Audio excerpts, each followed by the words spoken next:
Now to wrap up, just a minute here. Edit this out there, Brandon, would you?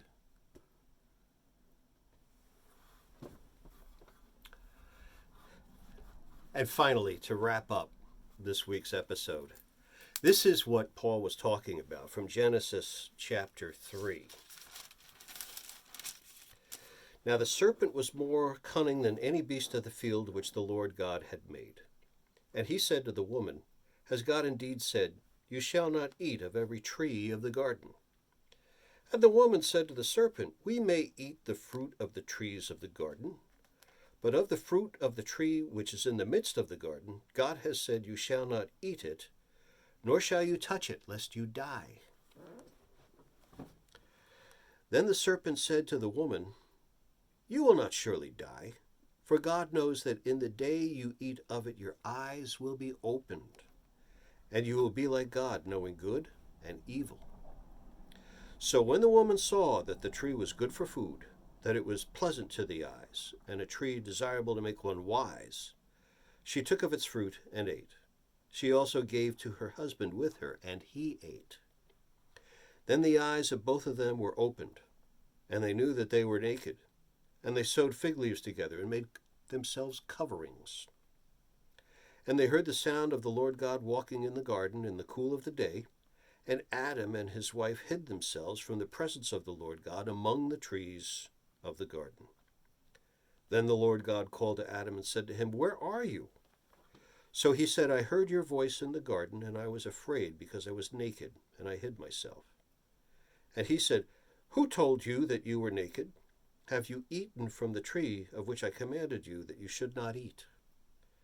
Then the man said, The woman whom you gave to be with me, she gave me of the tree, and I ate.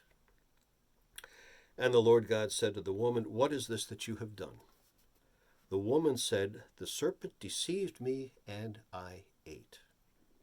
So the Lord God said to the serpent, Because you have done this, you are cursed more than all cattle, and more than every beast of the field. On your belly you shall go, and you shall eat dust all the days of your life. And I will put enmity between you and the woman, and between your seed and her seed. He shall bruise your head, and you shall bruise his heel. To the woman he said, I will greatly multiply your sorrow and your conception. In pain you shall bring forth children. Your desire shall be for your husband, and he shall rule over you. Then to Adam he said, Because you have heeded the voice of your wife, and have eaten from the tree of which I commanded you, saying, You shall not eat of it, cursed is the ground for your sake. In toil you shall eat of it all the days of your life.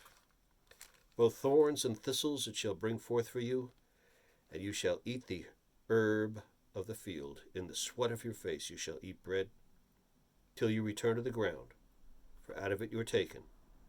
For dust you are, and to dust you shall return. Now, much more on all of this next week. That's about all the time there is.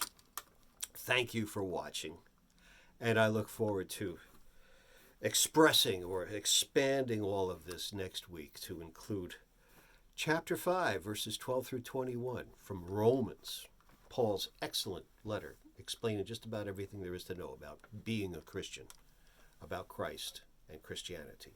Until then.